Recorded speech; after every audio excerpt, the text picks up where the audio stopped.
Il y a certaines situations qui exigent qu'on fasse un nuage de points à partir des données qu'on a à traiter. D'autres qui exigent qu'on rajoute une courbe dans le nuage de points. Des fois, c'est une courbe de tendance linéaire. Des fois, c'est littéralement une courbe lissée qui regroupe, en fait, qui passe par tous les points du graphique. Ça dépend de la situation. Dans le présent vidéo, on va s'intéresser au graphique qui s'appelle le nuage de points avec courbe lissée et marqueur.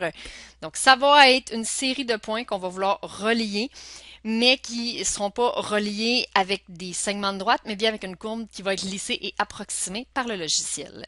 Donc, supposons qu'on va faire un nuage de points avec courbe lissée et marqueur à partir des données qui sont à l'écran, qui sont des données relatives au domaine de la biologie. Pour ce faire, on va aller dans Insertion, dans la section sur les graphiques, dans le petit icône pour avoir les nuages de points, et on va aller chercher celui qui s'appelle nuage de points avec courbe lissée et marqueur, qui est littéralement ce qu'on veut faire. Comme je l'ai fait dans tous les autres vidéos portant sur les graphiques, je vous suggère de ne pas présélectionner les données, et bien d'aller les sélectionner à l'aide du bouton pour éviter qu'Excel décode mal vos intentions.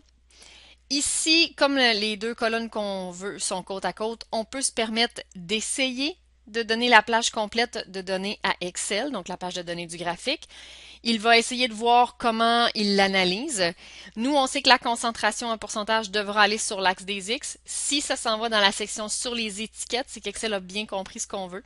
Si jamais il a inversé les colonnes parce qu'elles étaient dans l'ordre inverse dans les colonnes de Excel ou quoi que ce soit, bien, on peut toujours facilement, avec le bouton changer de ligne ou de colonne, inverser le tout.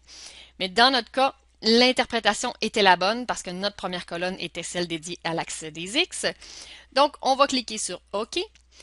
Rendu là, mais il suffit de faire comme on fait dans tous les autres graphiques, c'est-à-dire le mettre en forme. Il nous manque des titres pour les axes, il nous manque potentiellement du quadrillage, le changement des marques, etc. Pour tout ça, on peut passer par la disposition rapide et trouver un modèle qui nous correspond. Dans ce cas-ci, le numéro 1 me semble prometteur. Par contre, la légende n'est pas pertinente. On aurait pu aussi passer par le petit plus. Ça a été discuté dans les autres vidéos, notamment celui sur la mise en forme des graphiques. Pour le reste, ben, il suffit de faire la mise en forme comme on le désire. Le fond, le quadrillage, les graduations sur les axes, tout ça va se faire en sélectionnant l'élément qui nous intéresse, en cliquant sur le bouton droit de la souris et en allant en mettre en forme une série de données. On va avoir les options sur le côté. Donc, si je reclique sur l'élément qui m'intéresse, j'ai l'option sur le côté. Si je veux, supposons que je voulais changer la forme de mes marques parce que je ne les vois pas assez, à ce moment-là, dans le petit pot de peinture, on a le trait, on a les marques. Dans les options de marqueur, je pourrais aller choisir quelque chose qui serait, je sais pas moi, tiens, un petit triangle que je pourrais mettre en taille 12. Et là, je pourrais aller changer sa couleur, je pourrais faire beaucoup de choses différentes.